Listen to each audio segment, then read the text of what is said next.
Bonjour à toutes et tous, je suis Nina de la team Régénère.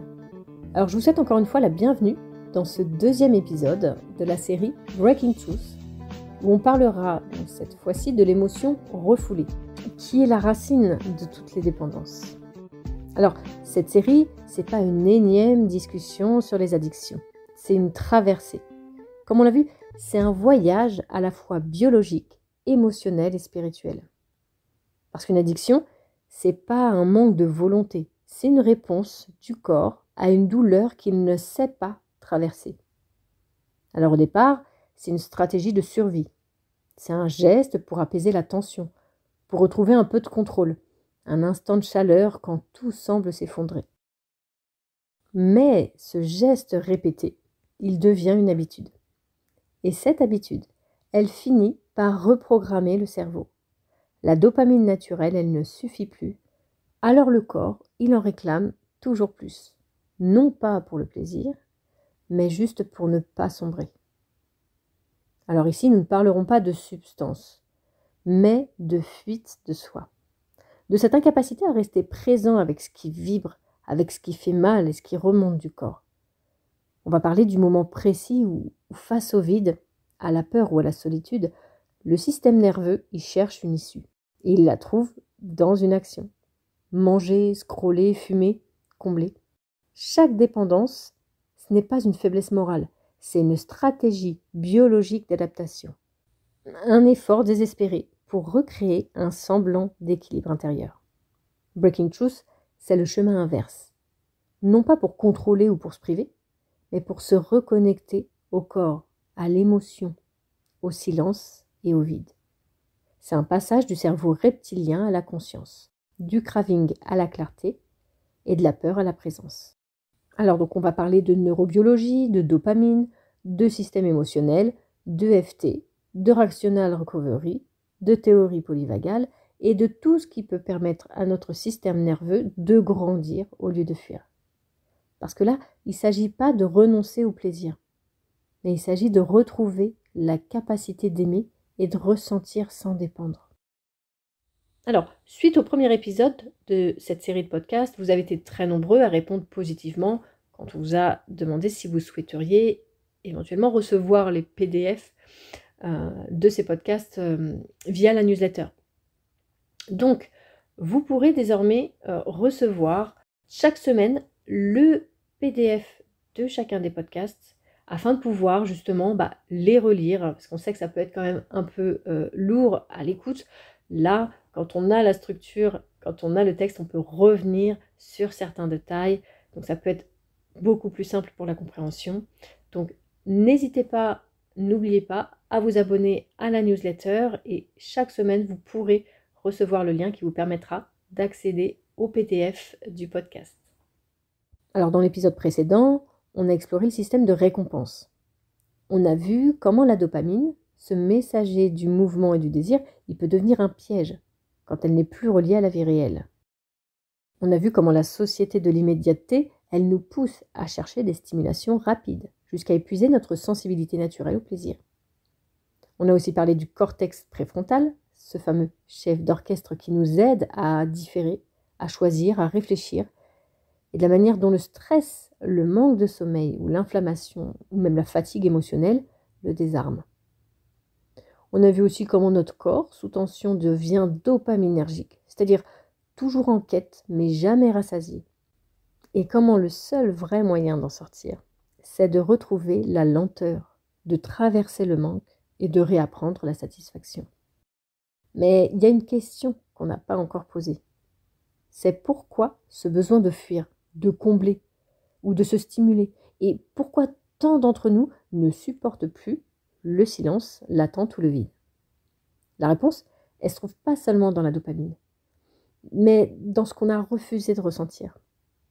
Parce que derrière chaque dépendance, il y a une émotion qu'on n'a pas pu accueillir.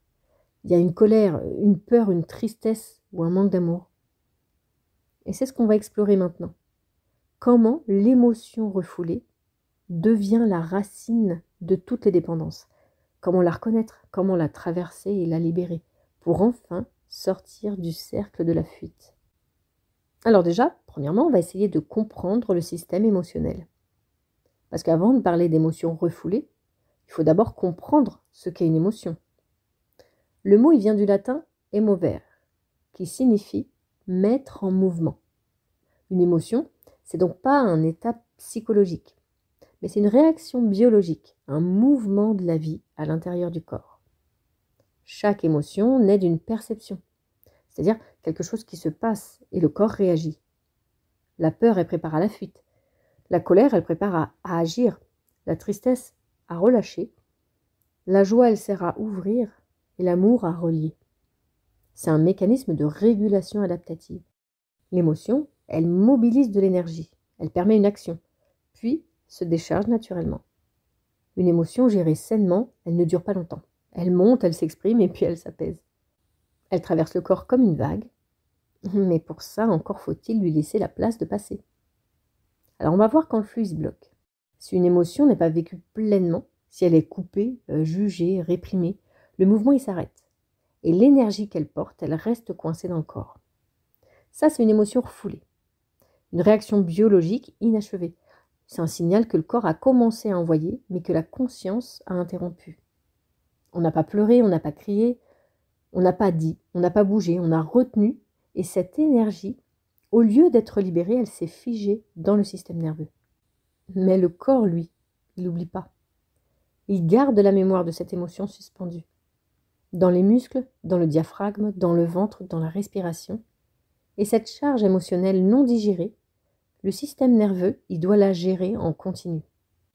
C'est ce qui crée, au fil du temps, une tension de fond, une agitation sourde, une hypervigilance, le corps qui reste en état d'alerte, comme s'il attendait encore de pouvoir finir ce mouvement interrompu. Alors on va voir aussi quand le système de régulation émotionnelle s'immobilise. Normalement, c'est le système nerveux autonome qui régule ce flux. La peur, elle active le système sympathique, c'est-à-dire l'action. Puis la sécurité ramène le parasympathique, c'est-à-dire le calme. Mais si la peur se répète, si la douleur est trop forte, le corps y perd cette capacité d'aller et de venir. C'est ce qu'on appelle une immaturité ou un blocage de la régulation émotionnelle. En fait, le système, il reste figé sur alerte ou sur numb, il est anesthésie. Et le cerveau reptilien, il garde la main et la conscience émotionnelle, elle se déconnecte. C'est ce qui explique pourquoi, adulte, on ne peut plus rien sentir ou au contraire, on est submergé pour un rien. L'émotion, c'est plus une vague, c'est une inondation ou carrément un désert. Et quand le corps n'a plus les moyens de réguler naturellement cette énergie, il recherche des raccourcis neurochimiques pour se calmer. Et c'est là qu'intervient le système de récompense. Donc on va voir le lien direct entre les émotions et l'addiction. Chaque comportement addictif, c'est une tentative du corps de se réguler. Une émotion monte, tension, angoisse, vide, et le corps y cherche à la faire redescendre. Alors, le sucre, la nicotine, le sport, les écrans, le travail, les réseaux, la parole, tout ça, ça devient un système de régulation de substitution. On ne cherche pas le plaisir, on cherche à faire taire l'émotion qu'on ne sait pas traverser. Et c'est là que le système dopaminergique et le système émotionnel se rejoignent. L'un gère le désir et la récompense, et l'autre gère le ressenti et la sécurité.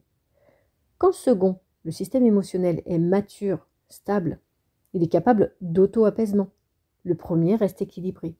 On désire, on agit, on savoure et on se repose. Mais quand le système émotionnel est immature, blessé ou figé, le système dopaminergique y prend le relais. Il devient le régulateur de secours, le pompier chimique du déséquilibre intérieur, et c'est là que commence la dépendance. Alors, deuxièmement, on va aussi voir comment les traumas d'enfance, le manque de sécurité affective ou le stress chronique figent le système limbique. Alors, le rôle du système limbique, c'est quoi? En fait, le système limbique, c'est le cœur émotionnel du cerveau. Il regroupe plusieurs structures essentielles. L'amygdale, qui détecte le danger, l'hippocampe, qui enregistre la mémoire émotionnelle, et l'hypothalamus, qui orchestre les réponses corporelles, le rythme cardiaque, tension, hormones, etc. Quand tout fonctionne bien, le système limbique il reçoit une émotion, il déclenche une réaction, et puis le cortex préfrontal, il intervient pour apaiser et remettre du sens. Mais dans les situations de trauma, de stress chronique ou d'insécurité affective, cette boucle, elle se dérègle. Alors, comment le trauma fige le système émotionnel? Un trauma, ce n'est pas seulement un événement dramatique, c'est toutes les expériences qui dépassent la capacité du système nerveux à la gérer.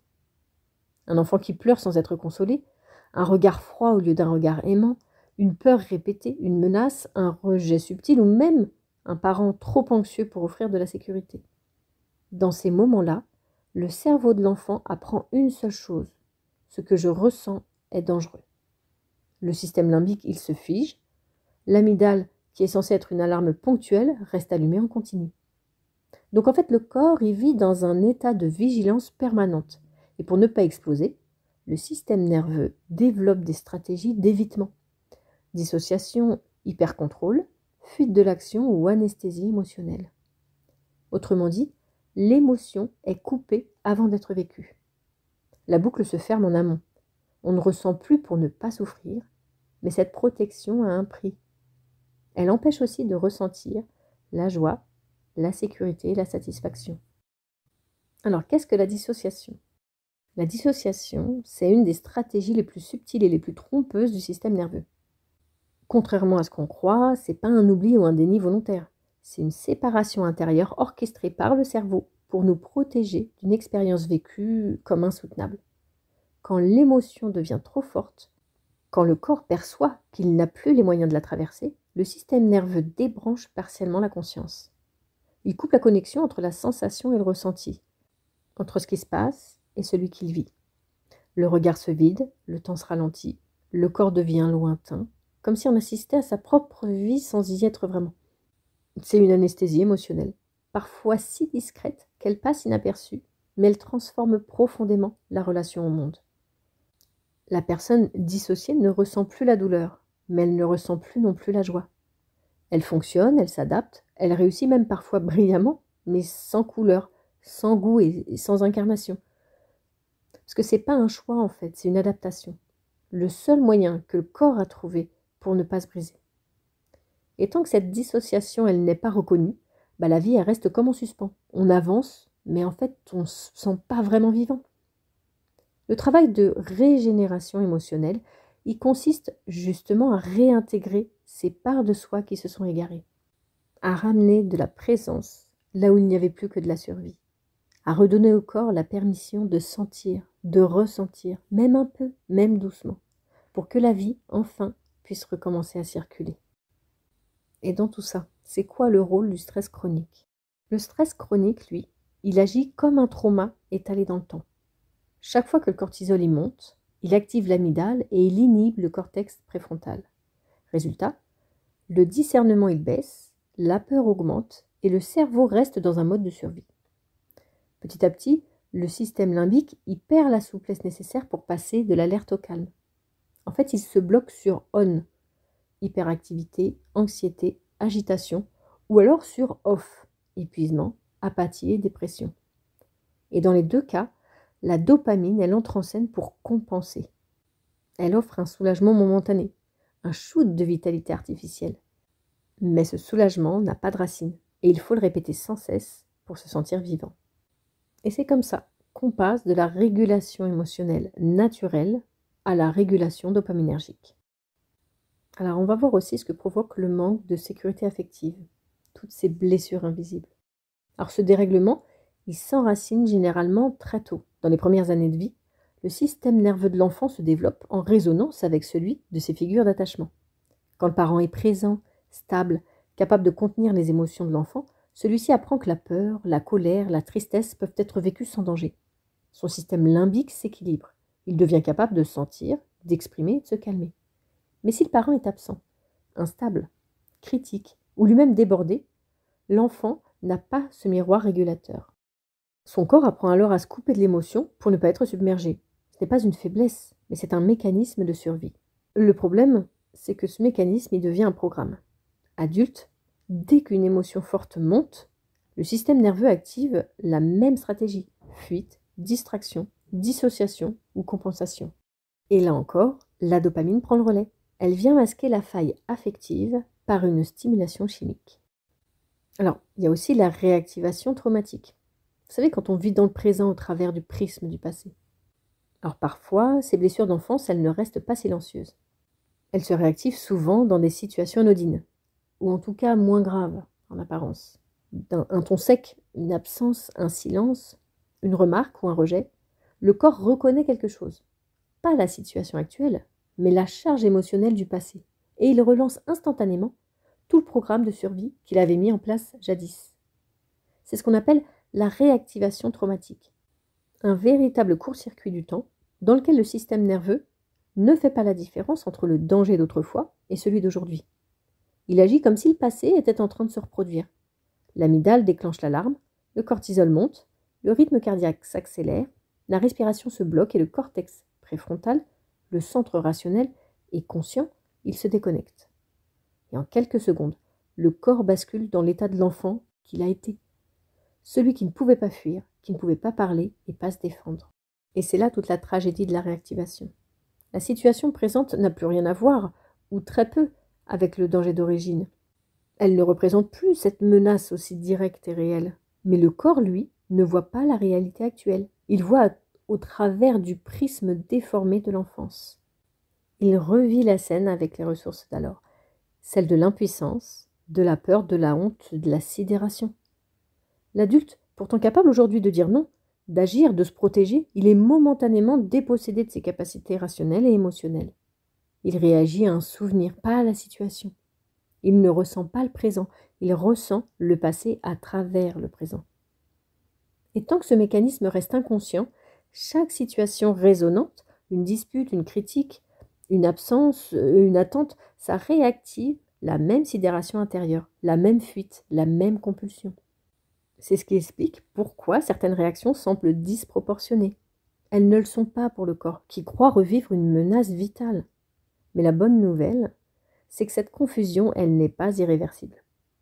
On peut réactualiser le corps au présent, lui apprendre que le danger est passé, qu'il n'a plus besoin de fuir ou de se contracter, que la sécurité est là maintenant. Et c'est ce processus, la rééducation du système nerveux à la sécurité, qui ouvre la voie à la guérison émotionnelle et à la fin de la dépendance. Et c'est le processus dont nous allons parler en fin de ce podcast. Alors, on va parler aussi du cercle émotion-addiction. Tout commence par une émotion non vécue. Le corps cherche à l'apaiser. Il se tourne vers une stimulation. Cette stimulation, elle déclenche de la dopamine, donc un soulagement momentané. Mais comme le problème de fond, l'émotion refoulée, elle n'est pas résolue, le calme ne dure pas. La tension revient très vite et la stimulation, elle recommence. Et ça, c'est une boucle fermée. Émotion douloureuse qui mène à un besoin de régulation, qui mène à une compensation dopaminergique, qui mène au soulagement, qui mène au vide et donc un retour de l'émotion. Le cerveau, il apprend alors à associer le soulagement à la stimulation plutôt que l'expression émotionnelle. Et c'est comme ça que le corps y perd peu à peu sa capacité naturelle d'autorégulation. Alors, comment passer de la fuite au retour au soi? Comprendre ce mécanisme, c'est comprendre que l'addiction, ce n'est pas une faute morale, ni un manque de discipline. C'est une tentative de compensation, une recherche de sécurité intérieure, mais qui est mal orientée. Le travail, ensuite, ça consiste à reconnecter ces deux systèmes. Le dopaminergique, donc l'action, le mouvement, la quête, et l'émotionnel, le ressenti, la sécurité, l'apaisement. Et il consiste aussi à recréer le pont entre la pulsion de vivre et la capacité de sentir. C'est exactement ce que nous allons explorer dans la suite de cet épisode. Comment restaurer la maturité émotionnelle, comment rouvrir les voies de la régulation naturelle et comment retrouver cette sécurité intérieure sans passer par la stimulation extérieure. Parce que la vraie liberté, ce n'est pas d'échapper à la douleur, c'est de redevenir capable de la traverser. Alors, troisièmement, on va voir aussi le rôle du cortisol, de l'amygdale et du système vagal dans les compulsions. Les émotions refoulées, elles jouent un rôle central dans les comportements compulsifs. Mais pourquoi est-ce que le corps réagit de cette manière? Pourquoi avons-nous besoin de compenser, de fuir ou de remplir? Et c'est là que la biologie entre en jeu. Cortisol, amygdale et système vagal sont les trois piliers de compulsion. Tout commence par une émotion, une peur, un stress ou un vide intérieur. Dès qu'une émotion forte monte, l'amygdale, notre centre émotionnel primaire, détecte cette sensation comme un danger. Elle alerte le système nerveux sympathique et déclenche la réponse de stress. Donc, le cœur s'accélère, la respiration devient plus rapide et la tension monte. Le cortisol, l'adrénaline et la noradrénaline sont libérés pour nous préparer à l'action, fuir, combattre ou même se figer. Mais dans le cas des traumatismes non résolus ou du stress chronique, le cortisol il reste constamment élevé. Au lieu de déclencher un retour à la paix, le corps est maintenu dans cet état de vigilance permanente, incapable de se détendre. Le système vagal, qui joue normalement un rôle de calme et de régulation, il ne parvient pas à redémarrer. Le filtre de relaxation est cassé. Le corps est constamment prêt à réagir, mais sans jamais vraiment se calmer. C'est à ce moment précis que le cerveau, en quête de soulagement immédiat, se tourne vers la dopamine, créant alors les comportements compulsifs. Le sucre, la nicotine, l'alcool, le travail, les écrans, la nourriture, tout ce qui donne un coup de boost dopaminergique devient une stratégie de fuite émotionnelle. Un moyen rapide de baisser cette pression interne sans avoir à traiter le stress ou l'émotion refoulée. Alors, quatrièmement, on va voir la théorie polyvagale et le figement. La théorie polyvagale, formulée par le neurophysiologiste Stephen Porges, éclaire d'une manière nouvelle notre rapport à la sécurité, à la peur et à l'émotion.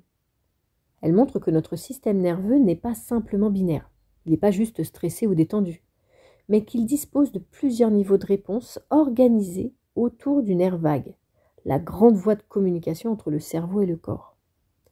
Ce nerf vague, littéralement le nerf errant, relie le tronc cérébral au cœur, aux poumons, au diaphragme et aux intestins. Il constitue la colonne vertébrale de notre système parasympathique, celui du repos, de la digestion et de la récupération. Quand il fonctionne bien, il permet au corps de revenir au calme après une émotion. Il nous aide à relâcher la tension, à respirer plus lentement et à sentir la sécurité et le lien. Mais ce système, si finement réglé, peut se dérégler en profondeur sous l'effet d'un trauma ou du stress prolongé. Quand une situation est perçue comme trop intense, trop rapide ou incontrôlable, le corps active une réponse archaïque, le figement, vous savez, le freeze.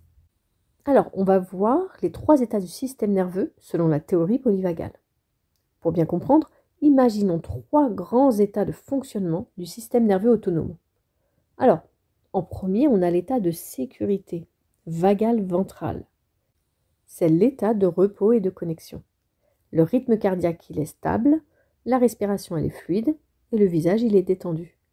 On se sent présent, ouvert, capable d'aimer, d'écouter et de ressentir. Le corps se régénère, le système digestif fonctionne et la créativité revient. En 2, on a l'état de mobilisation, sympathique. C'est la réponse fuite ou combat. Le corps monte en tension, adrénaline, cortisol, vigilance, énergie dans les muscles. C'est un état utile et vital quand il y a un danger réel, mais il doit rester temporaire, suivi d'un retour au calme.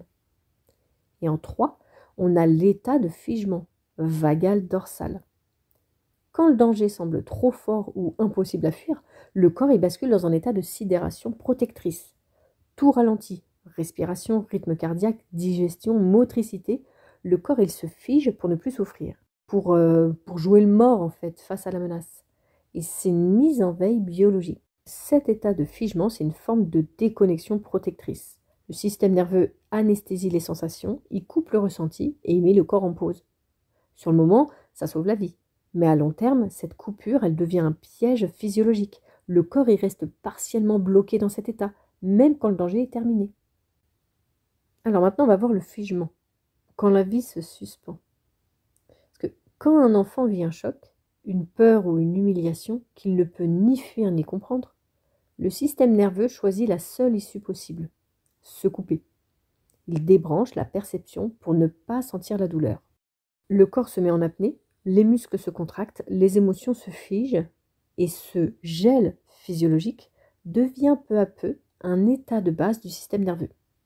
À ce moment-là, le corps fait exactement ce pourquoi il est programmé, survivre. Et c'est ce qu'on appelle le figement vagal dorsal. C'est une réponse archaïque, gérée par le nerf vague. Quand ni la fuite ni le combat ne sont possibles, le système nerveux se met en veille profonde. Il réduit la dépense d'énergie, il ralentit le cœur, il bloque la respiration et il anesthésie la douleur. Ce n'est pas une faiblesse ni une erreur, mais c'est une intelligence biologique, un mécanisme de protection du vivant. Mais quand cette réponse se répète trop tôt, trop souvent, elle devient une habitude neurophysiologique. Le corps, il apprend. Quand c'est trop, je me coupe. Et cette habitude, elle se grave dans les circuits nerveux comme une empreinte de survie. Le figement, il n'est pas réservé à l'enfance. Le figement, ce n'est pas un phénomène exclusivement infantile. C'est un réflexe universel du vivant, présent chez tous les mammifères. Il peut subvenir à tout âge, chaque fois que le cerveau perçoit une menace sans issue. Une agression, une humiliation, un choc émotionnel ou même un stress prolongé sans possibilité d'action. Alors, c'est dans l'enfance que ce mécanisme devient le plus déterminant, parce que le système nerveux, il est encore immature, dépendant de la sécurité des adultes. Mais quand cette sécurité fait défaut, quand l'enfant n'a pas été entendu, rassuré, contenu, il n'a ni la force de se défendre, ni la possibilité de fuir. Son seul choix physiologique est de se figer, et si ça devient sa manière principale de survivre, alors le figement devient un mode de fonctionnement, pas seulement une réaction. Alors quelle est la différence entre figement adaptatif et figement traumatique? Chez l'adulte, le figement peut apparaître ponctuellement, de manière adaptative, par exemple lors d'un accident, d'une opération ou d'un stress extrême. C'est un réflexe de survie temporaire qui s'efface une fois que la sécurité est retrouvée. Mais lorsque ce figement est hérité du passé, répété et non résolu, il devient traumatique. Le corps reste bloqué dans un état de demi-veille, incapable de retrouver un flux émotionnel naturel. Ce n'est plus une réaction ponctuelle, c'est un mode de vie. Le système nerveux, il reste en protection constante, même en l'absence de danger. Et c'est ça qui crée le terrain de la compulsion. Alors on va voir maintenant qu'est-ce qui réactive ce programme de survie. Des années plus tard, il suffit d'un signal ressemblant, un ton de voix, un regard, une attente, une sensation d'impuissance pour que le corps y replonge instantanément dans ce même état de figement. Le cœur se serre, la respiration se bloque, le mental se vide ou s'emballe. Le présent s'efface et on ne réagit plus en adulte, mais avec le programme de survie d'un enfant blessé. La situation actuelle, elle est pourtant parfois pas réellement dangereuse, mais le corps ne voit pas la réalité présente.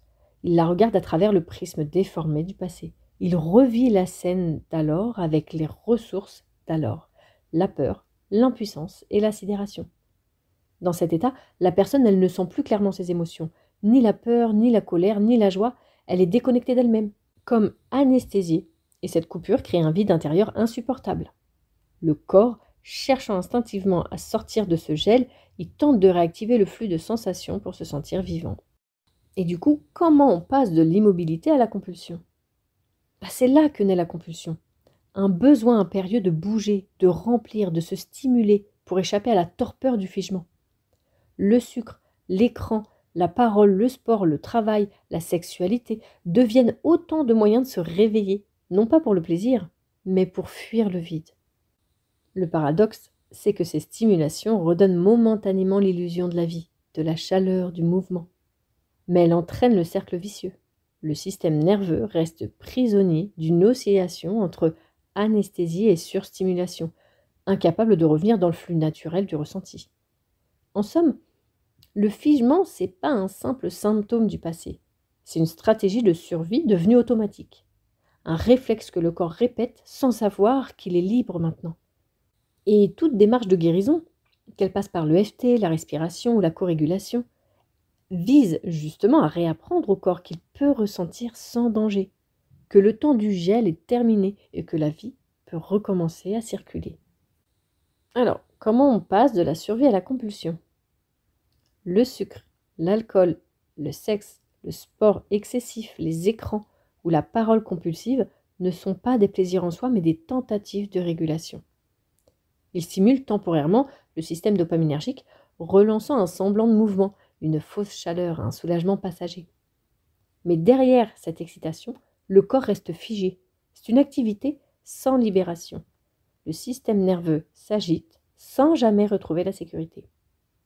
Le paradoxe du figement, c'est qu'il imite la paix. De l'extérieur, on semble calme, mais à l'intérieur, c'est une paix morte, l'absence de mouvement, l'absence de vie. Et comme le corps ne supporte pas ce silence anesthésié, il se tourne vers des compulsions pour ressentir quelque chose. Autrement dit, la compulsion, c'est la tentative du corps de sortir du figement par la stimulation. Alors comment est-ce qu'on fait pour retrouver le mouvement et retrouver la vie? La sortie du figement, elle ne se passe pas par le mental, ni par la volonté. Elle passe par le corps, par la sécurité vécue. Le système nerveux, il doit réapprendre lentement qu'il peut ressentir sans danger, qu'il peut s'ouvrir sans être submergé, qu'il peut revivre sans être blessé. Et c'est là tout le travail de la régénération émotionnelle. Ramener le système nerveux du figement vers le flux, du silence mort au silence vivant. Et c'est ce que permet des approches comme l'EFT, la respiration consciente ou la co-régulation, ou même simplement le contact humain stable et bienveillant. Parce que le contraire du trauma, ce n'est pas le courage, c'est la sécurité. Et la sécurité, ça s'apprend, ça se recrée, ça se vit dans le corps. Alors, cinquièmement, on va voir maintenant l'addiction ou l'automédication émotionnelle. En comprenant tout ça, on peut enfin définir l'addiction d'une manière simple mais radicale. L'addiction, c'est une forme d'automédication émotionnelle. Lorsqu'une émotion n'a pas pu être vécue ou exprimée, le corps cherche à compenser cette disconnexion intérieure par des moyens externes. L'addiction devient alors un mécanisme d'adaptation. Le corps ne cherche pas vraiment le plaisir, il cherche à apaiser l'émotion non résolue. C'est un peu comme si le système de récompense était utilisé pour traiter une blessure émotionnelle, mais sans jamais s'attaquer à la cause profonde. Le sucre, le tabac, l'alcool, le travail excessif, les réseaux sociaux, tout ce qui libère de la dopamine devient un pansement rapide pour le système nerveux. Mais au lieu de traiter la douleur émotionnelle, ces stratégies ne font que masquer la souffrance. Et chaque fois que le soulagement diminue, le corps réclame davantage. La boucle se renforce et la dépendance s'enracine davantage. Alors, sixièmement, on va voir l'EFT. Comment rouvrir les voies neuronales du ressenti? C'est ici qu'entrent en jeu des pratiques de rééducation émotionnelle comme l'EFT, Emotional Freedom Techniques, ou technique de libération émotionnelle. L'EFT, c'est bien plus qu'une méthode de relaxation. C'est un outil de reconnexion entre le corps, l'émotion et la conscience. Une technique à la fois simple et profondément puissante, capable de rouvrir les voies neuronales du ressenti, là où le traumatisme, le stress ou la peur avaient tout verrouillé. Concrètement, l'EFT consiste à tapoter doucement du bout des doigts sur certains points d'acupression, les mêmes que ceux utilisés en acupuncture, tout en se concentrant sur une émotion, une pensée, une sensation ou un souvenir précis. Ce simple geste, répété avec attention et présence, agit simultanément sur plusieurs plans. Déjà, il stimule le nerf vague et il calme l'amygdale, qui est le centre de la peur. Il réduit les productions de cortisol, qui est l'hormone du stress. Il réactive la communication entre les deux hémisphères du cerveau et il rétablit le flux énergétique et émotionnel dans le corps. Alors, petit flashback, d'où vient l'EFT? L'EFT a vu le jour dans les années 1990, grâce à Gary Gregg, ingénieur de formation et praticien en PNL, la programmation neurolinguistique. Craig s'est inspiré des travaux du docteur Roger Callahan, qui est un psychologue américain, qui avait découvert par hasard qu'en stimulant certains points d'acupuncture pendant qu'un patient évoquait une phobie, l'intensité émotionnelle diminuait presque instantanément. Craig simplifie la méthode, il la rend accessible à tous, et c'est ainsi que naît l'EFT. Depuis, des milliers de praticiens dans le monde l'ont utilisé avec des résultats impressionnants dans des domaines variés, comme les phobies, l'anxiété, les stress post-traumatiques, les addictions, les compulsions, les douleurs chroniques ou les troubles du sommeil, et même le soutien émotionnel en oncologie ou en psychiatrie. Et quelles sont les preuves scientifiques? Longtemps perçue comme alternative, l'EFT a aujourd'hui franchi la barrière du doute scientifique. Plus d'une centaine d'études cliniques ont confirmé ses effets mesurables sur le stress, la dépression, les douleurs et les troubles anxieux. Plusieurs essais randomisés, publiés dans des revues à comité de lecture, comme par exemple Journal of Nervous and Mental Disease ou Frontiers in Psychology, excusez mon anglais, montre une baisse significative du cortisol sanguin, une amélioration de la variabilité cardiaque et une réduction des symptômes de stress post-traumatique comparables, voire supérieurs à certaines thérapies cognitives traditionnelles. L'EFT est aujourd'hui reconnu par la Veterans Administration aux États-Unis comme une approche complémentaire efficace dans le traitement du PTSD, Post-Traumatic Stress Disorder, chez les anciens combattants. En Europe aussi, des hôpitaux et des thérapeutes formés l'intègrent dans leur protocole de régulation émotionnelle et somatique. Et pourquoi ça fonctionne ? L'EFT agit simultanément sur le cerveau émotionnel et sur le système nerveux autonome.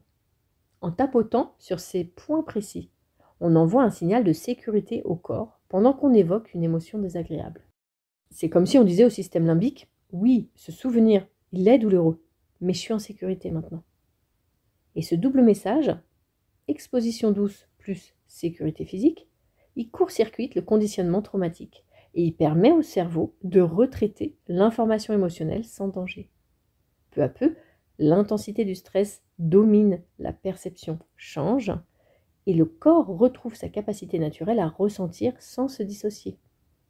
L'EFT, il aide ainsi à déprogrammer les circuits de fuite et de compensation et à reconnecter le corps à ses émotions sans peur et sans débordement.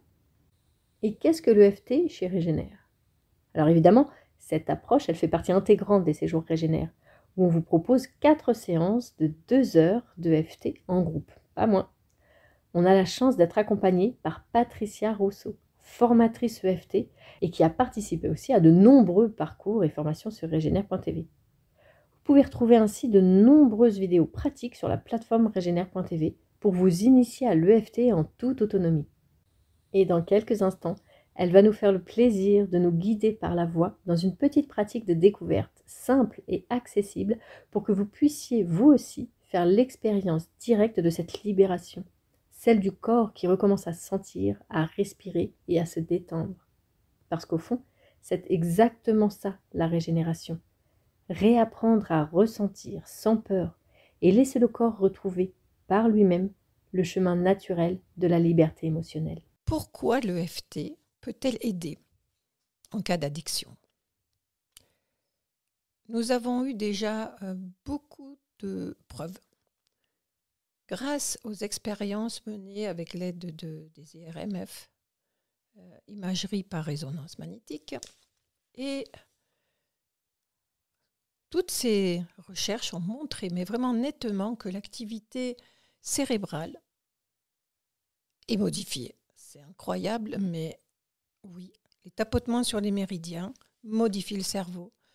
Mais en cas d'addiction, ce qu'on a pu observer aussi, c'est que le taux de sérotonine remontait, apportant réconfort, apaisement, en cas de profonde anxiété, parce que c'est bien de cela dont il s'agit. C'est que l'anxiété, c'est la base, le terrain des addictions. Alors pourquoi l'EFT peut-elle aider vraiment face aux addictions ? C'est parce que les comportements addictifs sont souvent une réponse à des émotions intenses. Et évidemment que si on veut calmer son stress et qu'on a l'habitude de fumer, on va prendre une clope. Si un verre peut nous détendre, on en prendra peut-être un second ou un troisième. Et si grignoter, ça permet de combler un vide, mais si c'est répétitif, eh bien, ça va nous faire du mal.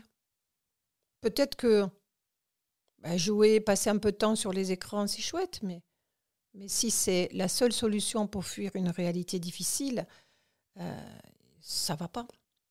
Alors ces comportements, même s'ils apportent un soulagement immédiat, renforcent le cercle vicieux de l'addiction. Et cette addiction, elle nous gâche la vie.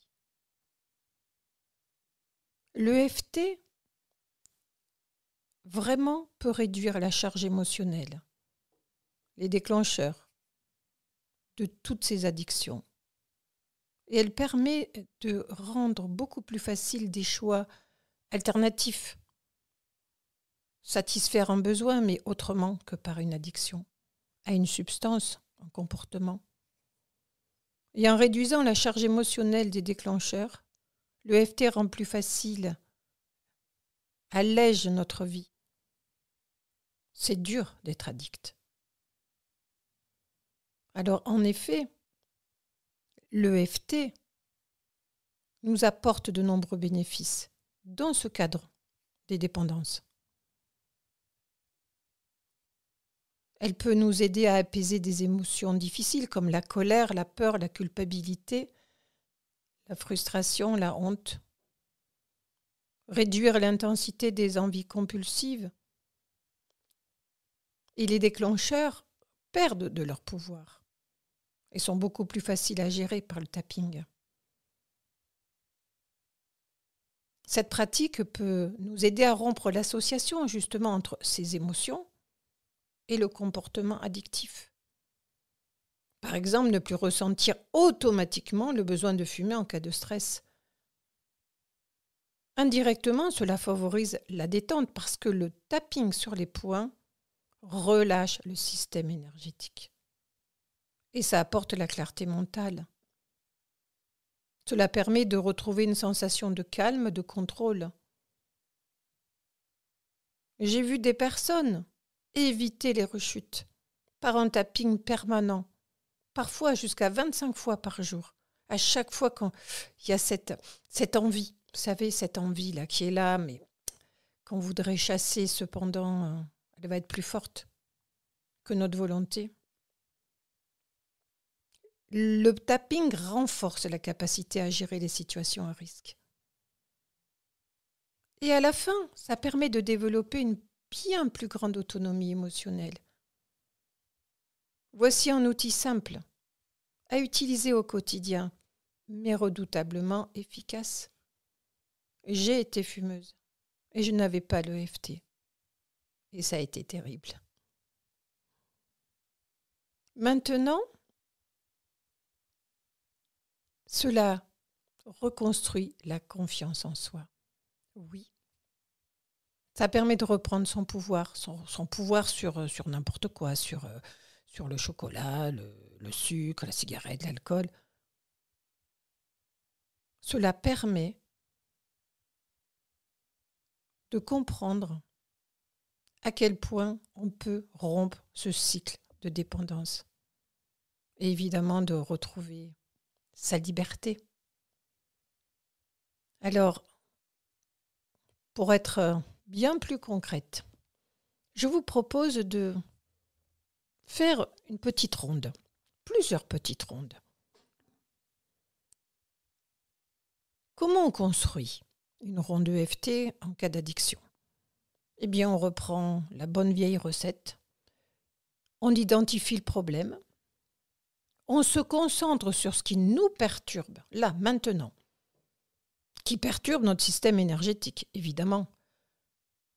Car le principe de base de l'EFT, je pense qu'il faut le rappeler d'après Gary Craig, le créateur, c'est que la cause de toutes les émotions pénibles est la perturbation de la circulation d'énergie et surtout de la circulation de l'information dans le corps.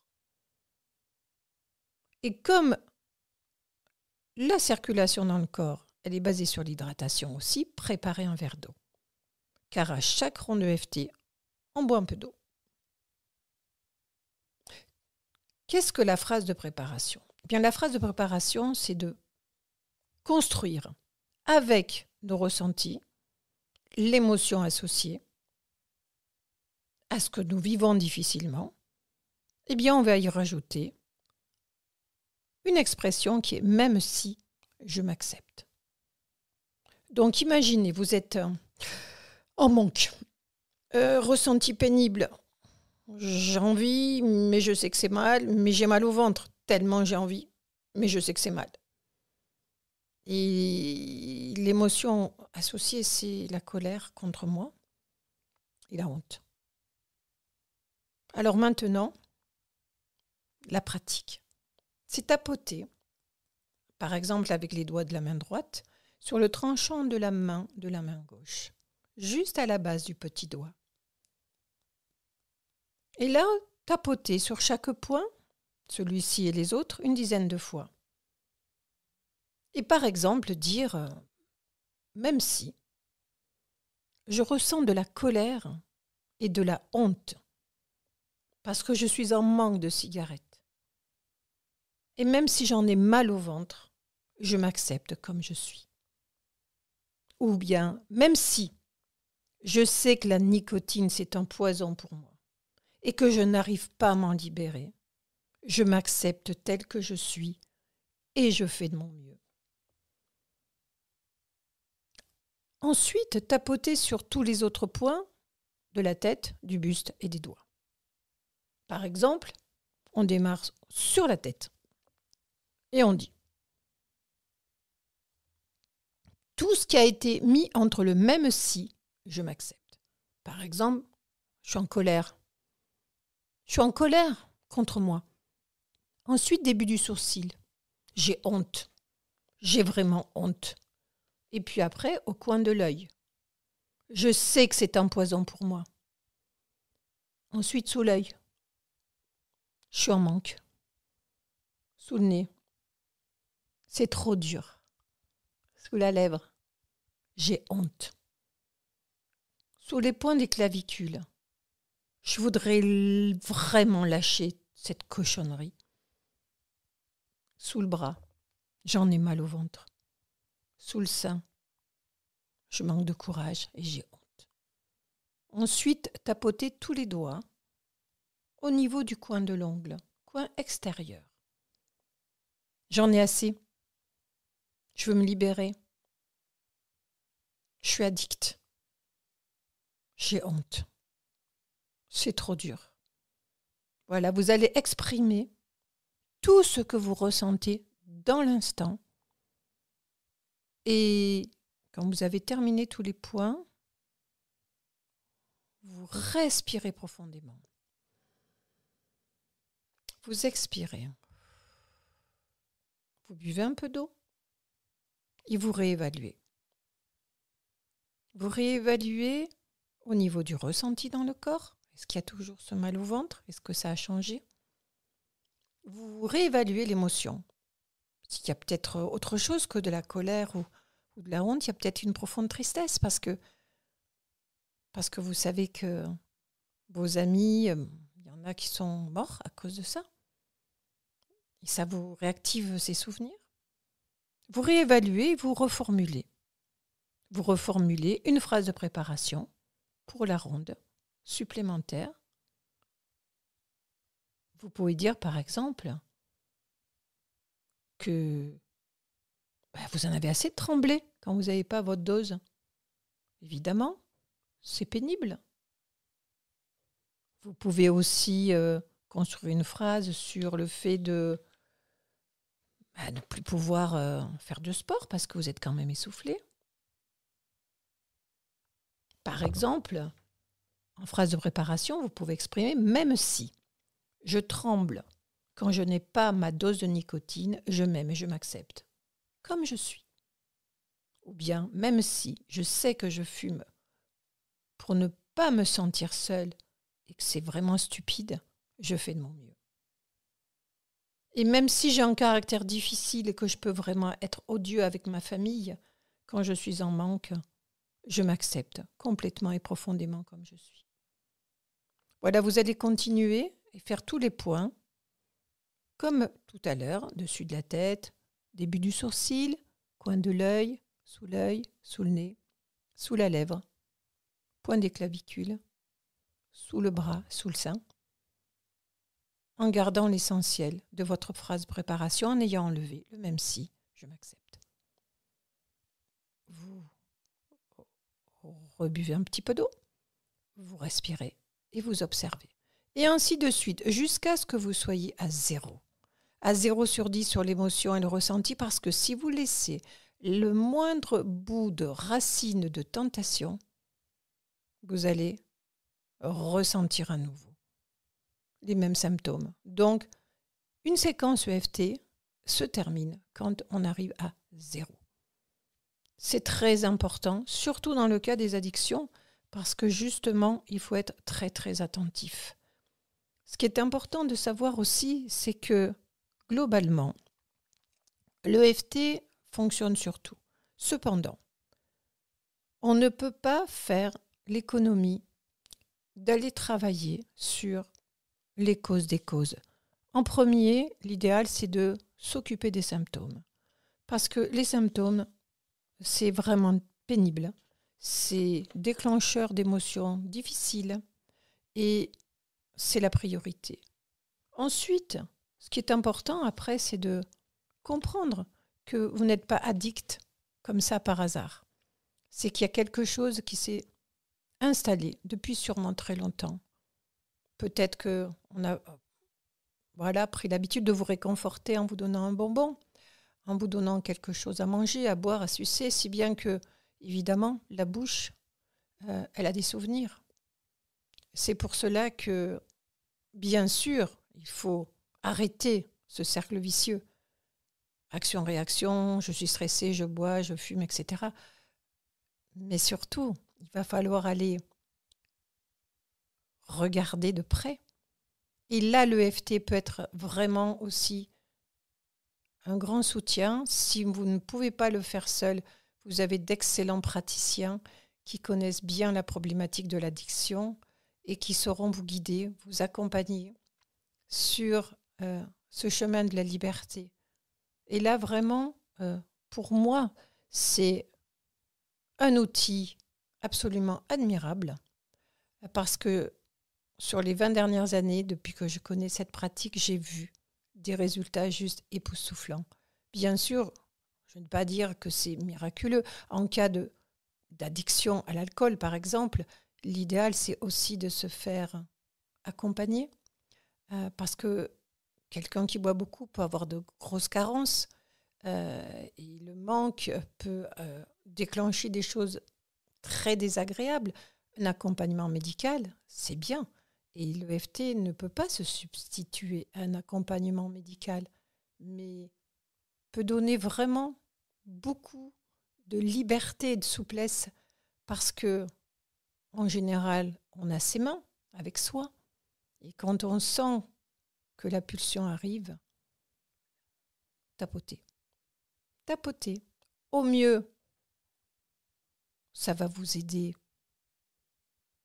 au niveau énergétique, plus de détente, mais au plus du mieux, ça va vous libérer. Et nous avons vu, oui, parfois en une séance, quelqu'un qui avait plus du tout envie de sa cigarette et qui avait vraiment fait la moue quand on lui présentait du chocolat.